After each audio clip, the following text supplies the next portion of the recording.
안녕하십니까. 김인덕입니다. 이번에는 설교 준비하는데 굉장히 부담이 많이 됐어요. 그래 하루 종일 원고 쓰면서도 마음에 안 들고 그랬습니다. 오늘 우리가 다루려고 하는 문제가 굉장히 쉽지 않은 문제입니다. 이 행복의 터전이라는 제목으로 말씀을 나누려고 합니다. 지금 우리가 살고 있는 이 시대의 가장 큰 이슈는 세계적으로는 코로나 사태고 국내적으로는 부동산 문제입니다. 근데 이 두 가지가 공통점이 있습니다. 코로나는 1년 전부터 시작되었지만 여전히 지금도 계속 중입니다. 제 생각에는 아직도 그 끝을 장담할 수 없는 상태라고 저는 생각합니다. 부동산은 지금부터 한 50여 년 전부터 1970년대 이후부터 계속 진행되어 온 문제입니다. 그동안 정부가 수많은 부동산 대책을 정권마다 수많은 부동산 대책을 내세웠지만 별 효과 없이 부동산 가격은 가파르게 올라가고 있습니다. 그래서 서울 아파트 평균 가격 얼마인지 아십니까? 서울 아파트 평균 가격. 아마 우리 여기 성도님들 가운데는 이런 아파트에 사시는 분 없지 싶은데 서울 아파트 평균 가격이 12억입니다.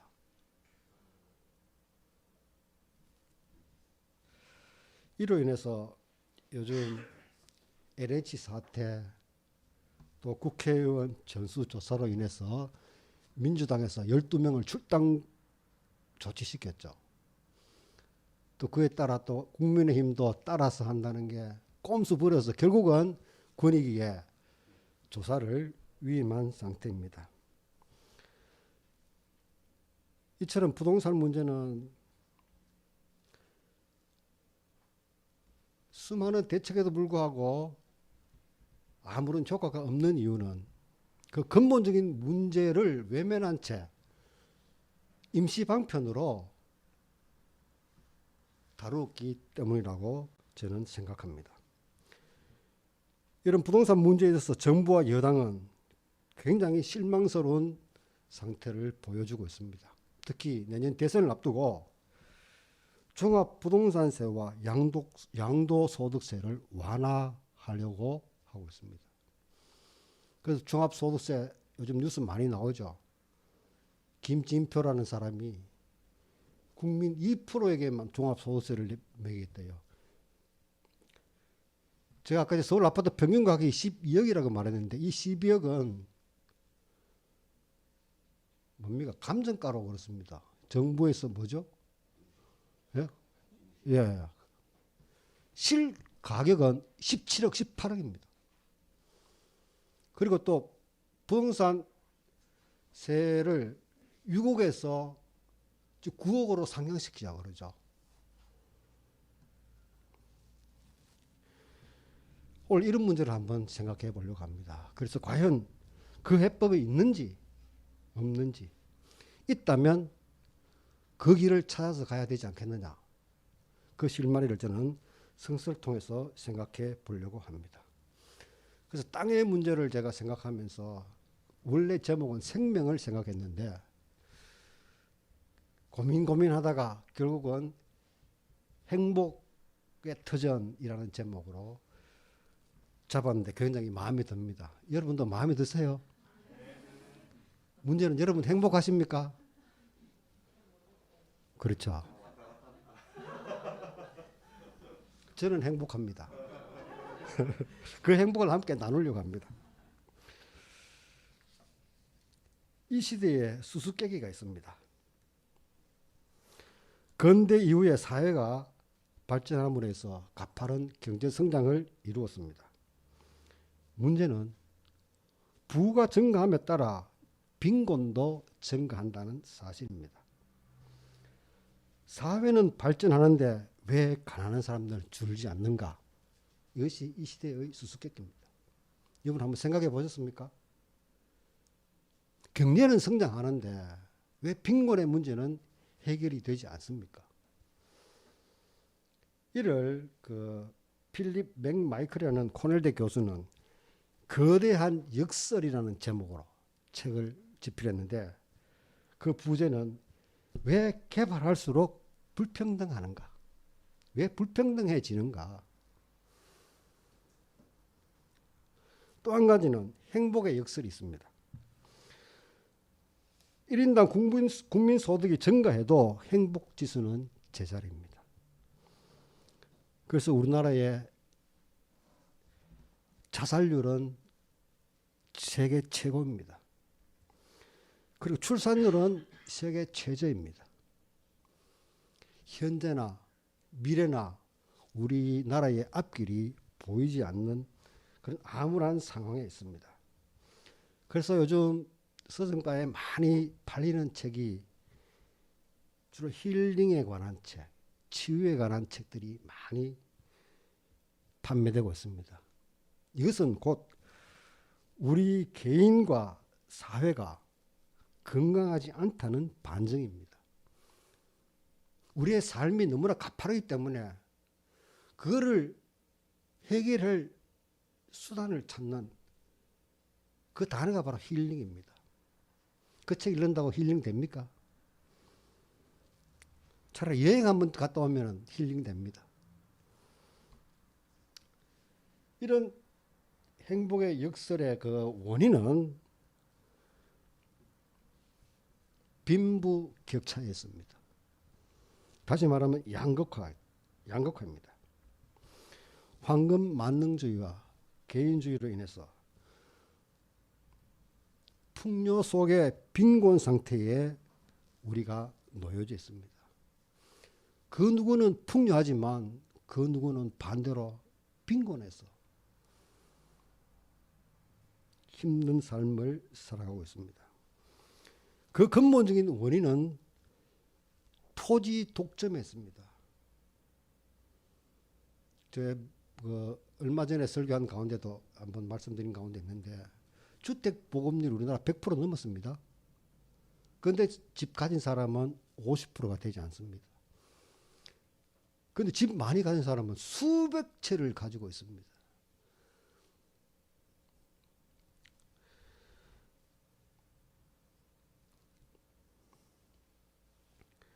오늘 우리가 읽은 본문 가운데 레위기 25장 23절, 24절에는 이 땅의 문제를 풀 수 있는 그 실마리를 우리에게 보여주고 있습니다. 땅은 사고 파는 대상이 아닙니다. 근데 교회도 지금 사고 팔죠.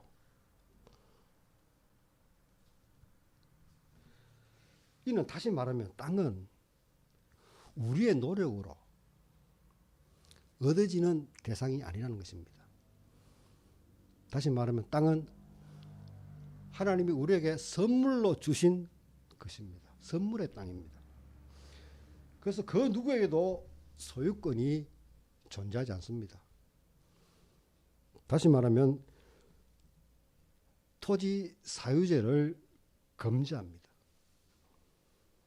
그런 의미에서 하나님은 굉장히 공정한 분이라고 할 수 있습니다. 그 누구도 땅을 가질 수 없으니까 참 공정하잖아요. 그럼에도 불구하고 지금 우리는 토지 사유제 상태에 놓여 있습니다. 그래서 우리는 굉장히 불공정한 사회에 살 수밖에 없는 거죠. 그래서 불공정, 불평등 이런 건 다 같은 내용의 같은 맥락의 말입니다.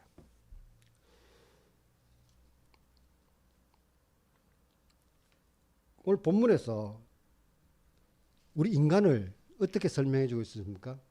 성서 한번 보십시오. 땅에 거주하는 나그네로 우리를 설명하고 있습니다. 하나님이 우리에게 토지를 소유할 수 없는 그 이유를 설명하는 문장이 바로 우리는 나그네입니다. 지나가는 길손에 불과하지 않습니다. 인간은 누구나가 나그네의 삶을 살고 이 땅을 빌려 쓰는 존재들입니다. 이는 성서 여러 군데에서 찾아볼 수 있습니다. 베드로전서 2장 11절 사랑하는 자들아 거류민과 나그네 같은 너희를 권하노니 영혼을 거슬려 싸우는 육체의 정욕을 제어하라. 인간은 나그네입니다. 그래서 옛날에 그 최희준 씨가 하숙생 이런 노래가 유행했는데 우리 20대들은 그 노래 압니까? 모르죠. 인생은 나그네 길. 어디서 왔다가 어디로 가는지 그 가사입니다. 우리는 모두가 하숙생에 불과합니다. 그런데 그 존재 이유를 모르고 다 주인 행세하고 있죠.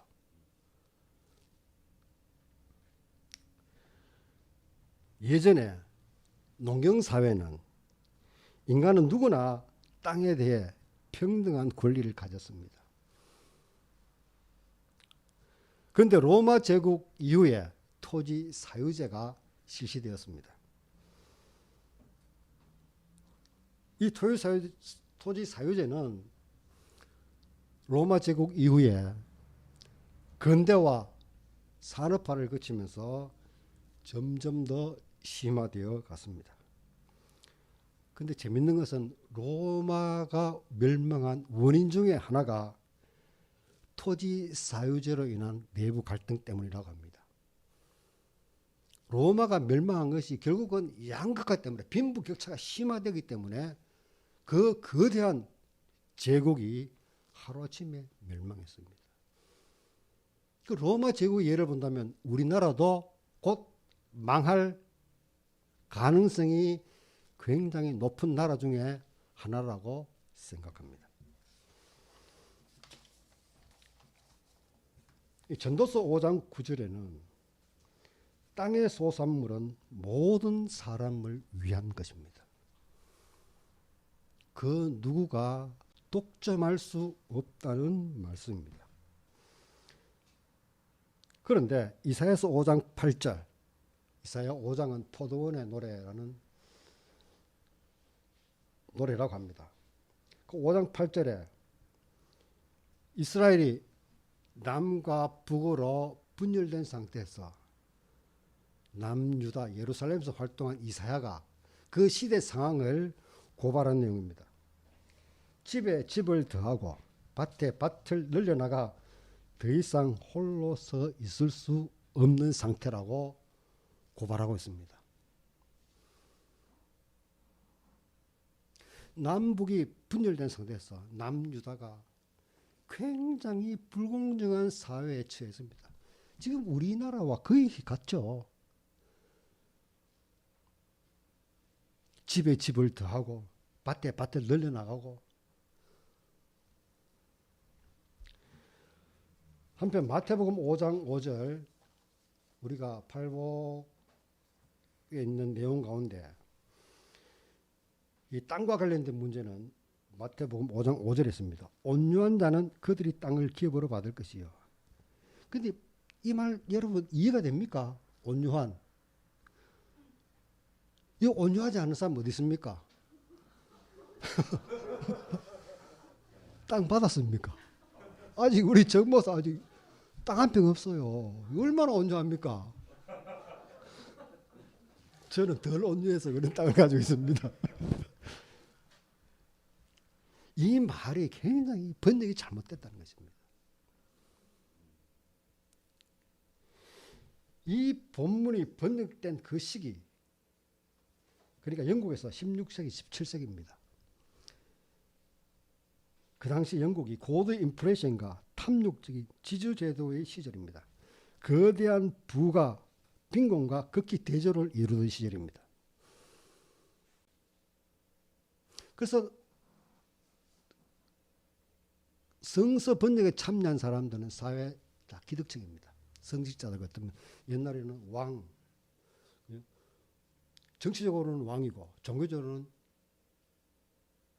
성직자죠. 여러분 역사에서 우리 앵클로즈 운동 아시죠? 앵클로즈 운동.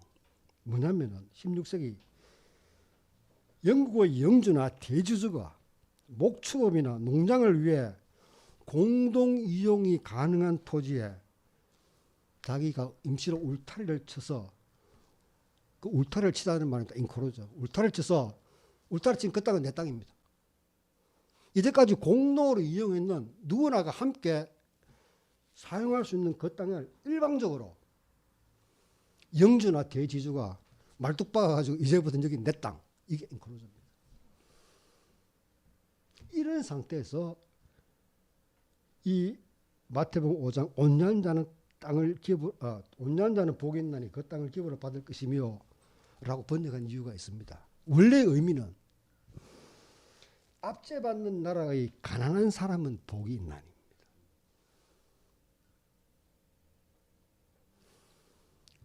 그러니까 좀 이해가 되죠.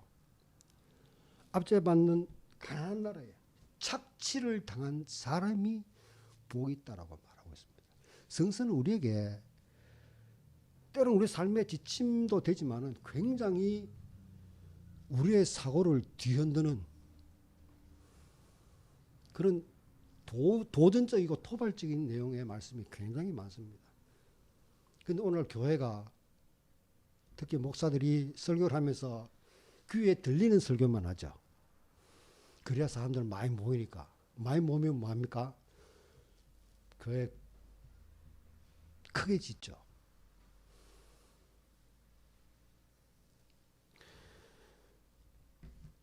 압제받고 착취를 당하고 억울한 일을 당한 사람이 복이 있다라고 성서는 우리에게 말하고 있습니다.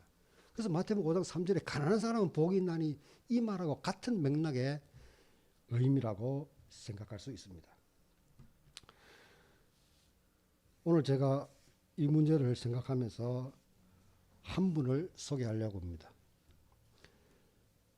여기도 책이 있는데 진보와 빈곤 하는 책 한번 읽어보셨습니까? 헨리 조지라는 분의 진보와 빈곤입니다. 헨리 조지는 1839년에서 1897년에 살았습니다. 미국의 남북전쟁이 1865년도죠. 그쯤입니다. 그 시대 사람입니다. 근데 헨리 조지는 집안 사정으로 정규 교육을 받지 못해 독학으로 이 진보와 빈곤이라는 책을 저술했습니다. 당시 사회적 이슈는 남북 전쟁으로 인해서 노예 문제가 심각한 상황에 있었습니다. 거기에 대표적인 그 소설이 Uncle Tom the Cabin, 톰 아저씨의 오두막 아시죠? 해리엇 비처 스토어라는 노예 반대론자가 이 그 톰 아저씨 오두막이라는 책을 지었는데 이 저자는 흑인의 어머니라고 불리던 사람입니다. 이 소설로 인해서 노예제 폐지 여론이 광범위하게 확산이 되었습니다. 그 결과 미국 남북 전쟁에서 링컨이 노예 해방을 부르짖으면서 대통령으로 당선이 된 상태이죠. 이 당시에 샌프란시스코에 금강이 발견됐습니다. 그 미국 역사를 지금 공부해 보면 참 아이러니한 내용이 많이 있습니다. 1850년대에 샌프란시스코에 금강이 발견됐는데 그 노천강의 토지는 금강의 토지는 원래 개인 소유입니다. 그런데 금강이 발견되자마자 그것을 발견한 사람이 그 땅을 독점해 버립니다. 이것이 미국 사회의 역사입니다. 우리 지난주에 우리 정목사님이 인디언에 관한 말씀을 하셨는데 세계 모든 전쟁은 근본적으로 들어가면은 다 땅의 문제입니다. 자원의 문제입니다. 돈과 관련된 문제입니다. 미국이라는 나라가 건국될 때 우리 교회는 굉장히 미화시켜서 이야기를 합니다. 특히 추수감사절 메이플레어 타고 참 고생해가지고 미국의 땅에 와가지고 신앙을 가지고 열심히 일해가지고 1년 동안 추수해가지고 하나님께 감사제를 드렸다고 하는데 과연 그렇습니까? 인디언들은 이 날을 뭐라고 말하는지 압니까? 추수강탈절. 추수강탈절. 땅을 뺏긴 상태입니다. 인디언들은. 그 땅을 폭력적으로 빼앗고 사람을 죽이고 내쫓고 그렇게 세워진 나라가 미국입니다. 이런 상황에서 헨리 조지는 사회의 진보에도 빈곤의 문제가 해결되지 않는 이유에 관심을 가지면서 이 진보와 빈곤이라는 책을 저술했습니다. 왜 풍요와 함께 빈곤이 존재하는가? 그러면서 1877년 9월 18일 그의 일기 가운데 그 시대 상황을 잘 묘사해 주고 있습니다. 불황, 무질서, 철도파, 폭동,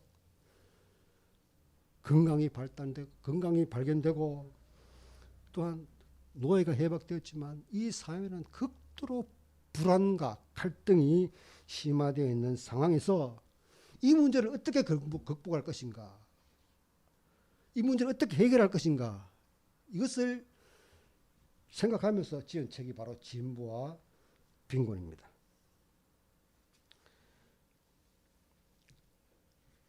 우리가 사회에서나 교회에서 흔히 정의를 많이 말합니다.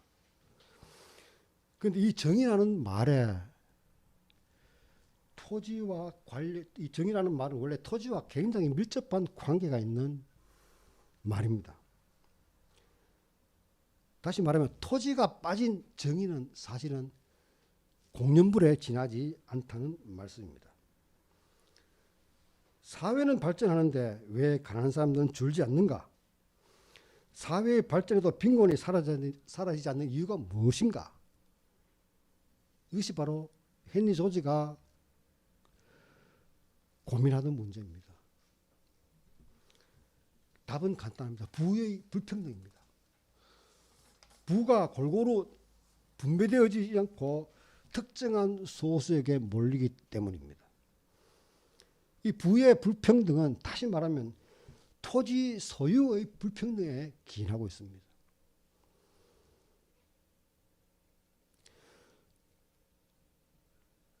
경제적 어려움의 근본적 원인은 생산 활동에는 각종 세금을 부과하는데 비해서 토지에는 그렇게 세금을 부과하지 않는다는 말입니다.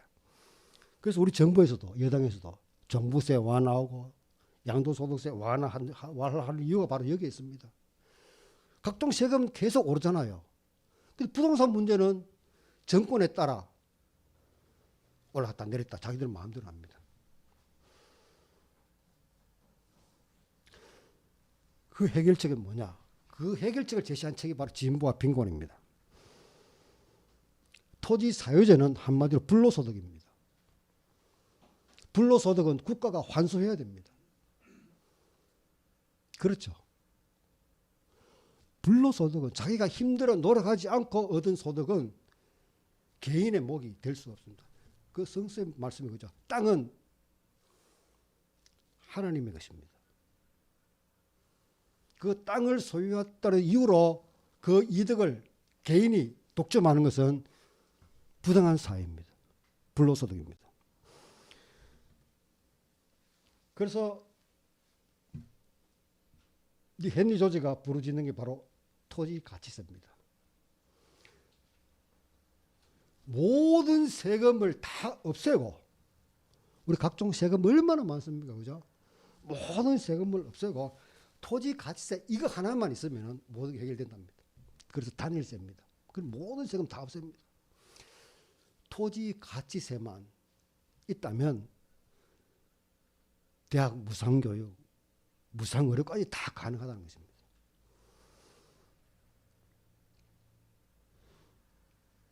이런 제도를 도입하려고 노력했는 사람들과 또한 실현한 나라들이 있습니다. 여러분 톨스토이 부활을 읽어보셨습니까? 부활의 내용이 바로 자신의 노예를 해방해서 토지를 나누어주는 성경적 경제제도를 전파하려고 했으나 당시 러시아인들은 그 톨스토이의 말을 듣지 않고 공산주의를 받아들였습니다. 또한 손문은 톨스토이의 제자로 중국에서 성경적 경제제도를 확립하려 했으나 중국도 공산화되었습니다. 그런데 대만의 총통, 전 총통, 초대 정통이죠. 장개석은 손문의 후계자로 대만에서 성경적 경제제도를 정착했습니다. 이 토지공개념입니다. 그래서 이 토지공개념을 실시하고 있는 나라들, 대만, 싱가포르, 홍콩, 덴마크, 호주, 뉴질랜드 이런 많은 나라들이 토지 공개념을 실시하고 있습니다. 제가 참 아이러니하게 생각하는 건 우리나라가 세계적으로 기독교인 비율이 굉장히 높잖아요. 그런데 이 제도가 토지 공개념 제도를 기독교인들이 모르고 있다는 사실입니다. 성경이 말하는 토지 제도는 토지 공개념입니다. 토지는 인간의 소유가 아니라는 것입니다. 이제 말씀을 정리하면서 우리 노래를 한 곡 들을 텐데요. 준비해 주시기 바랍니다. 우디 커슬리는 어빙 벌린의 God Bless America가 미국 국가죠. God Bless America가 너무 진부하다고 느껴 그 노래에 화답하는 의미에서 This land is your land. This land is my land. 이 땅은 당신의 땅이요. 이 땅은 나의 땅입니다. 이 노래를 작곡했습니다. 이후 이 곡은 제2의 미국 국가로 불리게 되었습니다. 그런데 이 노래를 바이든 대통령 취임식에서 제니퍼 로페즈가 불렀습니다. 그 노래 한번 들어보겠습니다.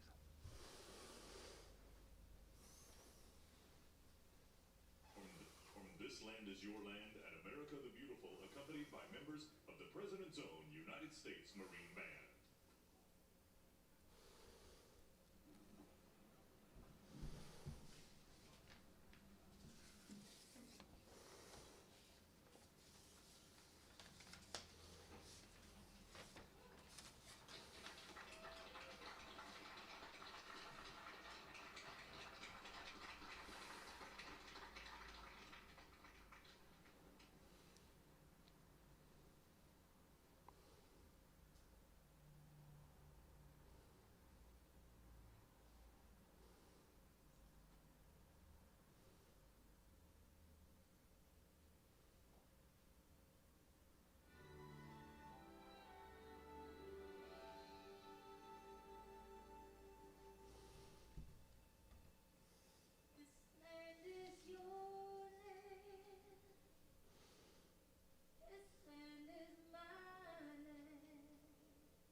참고로 이 페이스북 하시는 분 제 대문 한번 들어가 보세요. 이 문장 제가 하도 좋아하기 때문에 이 문장을 예전부터 사용했습니다. This land is my land. This land is your land. This land is my land. 이 문장 대문창에 제가 걸어놨습니다. 그 클린턴 대통령이 대통령 입후보에서 그 구호가 이거죠. 문제는 경제야.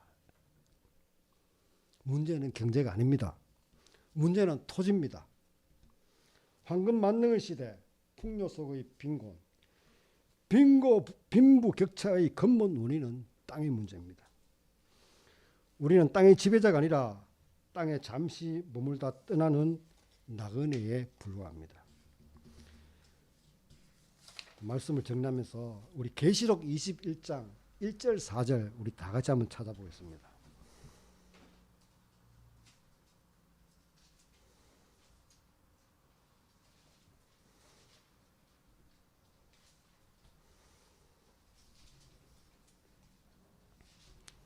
제가 읽겠습니다.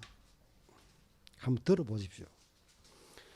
또 내가 새 하늘과 새 땅을 보니 처음 하늘과 처음 땅이 없어졌고 바다도 다시 있지 않더라. 4절입니다. 모든 눈물을 그 눈에서 닦아주시니 다시는 사망이 없고 애통하는 것이나 곡하는 것이나 아픈 것이 다시 있지 아니하리니 처음 것들이 다 지나갔음이로라. 새하늘과 새 땅은 눈물을 닦아주고 죽음과 슬픔과 아픔이 없는, 한마디로 말하면 행복한 삶의 모습입니다. 행복을 우리에게 말씀해 주고 있습니다. 땅은 하나님이 인간에게 주신 선물입니다. 누구에게나 행복한 삶을 위한 터전입니다.